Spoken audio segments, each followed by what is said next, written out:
শিমুল এখানে আছে। শিমুল আমার টিমের মেম্বার, আমার অ্যাসিস্ট্যান্ট ডিরেক্টর, ও অবশ্যই আছে। আর জীবন ভাই হয়তোবা কোনো কাজে ব্যস্ত অথবা অসুস্থ, আমার সাথে জীবন ভাইয়ের কথা হয়নি। কোকাকোলা বিজ্ঞাপনের জন্য একজন প্রশ্ন করবে, সব একজন আরেকজনের সাধারণ মানুষের যে আবেগটা সৃষ্টি হয়েছে, সেই আবেগের প্রেক্ষিতে অমি সাহেবের কি বক্তব্য? একটা কাজের সিকুয়েল তখনই হয় যখন এটার দর্শকপ্রিয়তা থাকে।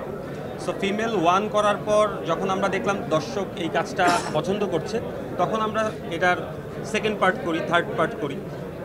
দেন আমার কাছে মনে হলো যে ইউটিউবে আমরা গল্পের পরিসরটাকে বাড়াতে আসলে 3তে ম্যাক্সিমাম করে ফেলছি, মানে 3তে ম্যাক্সিমাম করে ফেলছি।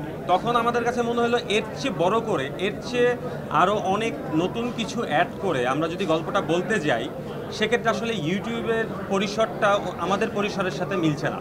তখন আমরা প্ল্যান করলাম যে ঠিক আছে, আমরা এবার আরও বড় পরিসরে ফিমেল বানাবো, ফিমেল 4। তখন বঙ্গের সাথে আমাদের কোলাবোরেশন হয়। এটাই হচ্ছে শুধুমাত্র গল্পটাকে বড় করে বলা এবং গল্পটাকে ডিটেইলে বলার জন্যই আসলে আমাদের ওটিটিতে কাজ করা। এটাই হচ্ছে রিজন। আমাদের সময়টা ডালমাটাল কেন? ডালমাটাল এ কারণে আপনাদের ফিমেল 4-এর দুজন সহকর্মী তারা কোকাকোলার একটা বিজ্ঞাপন করে অভিনয় করেছেন। সেখান থেকে তারা তুমুলভাবে বিতর্কের জন্ম দিয়েছেন, সমালোচনা হচ্ছে এবং আপনার পক্ষে একটা সাইবার অ্যাটাকের একটা হুমকি দেওয়া হচ্ছে।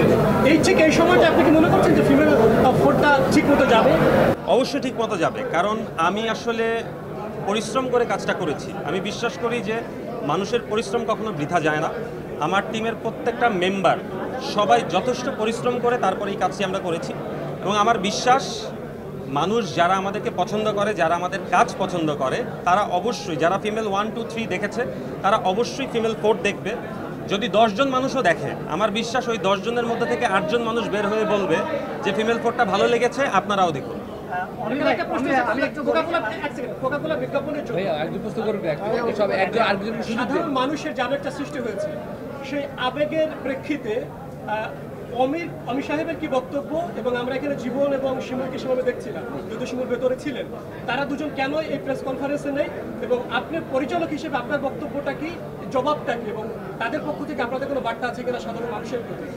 প্রথম কথা হচ্ছে শিমুল এখানে আছে। শিমুল আমার টিমের মেম্বার, আমার অ্যাসিস্ট্যান্ট ডিরেক্টর, ও অবশ্যই আছে, হয়তো বা আশেপাশেই আছে। পুরো প্রজেক্ট নিয়েই ও কাজ করেছে।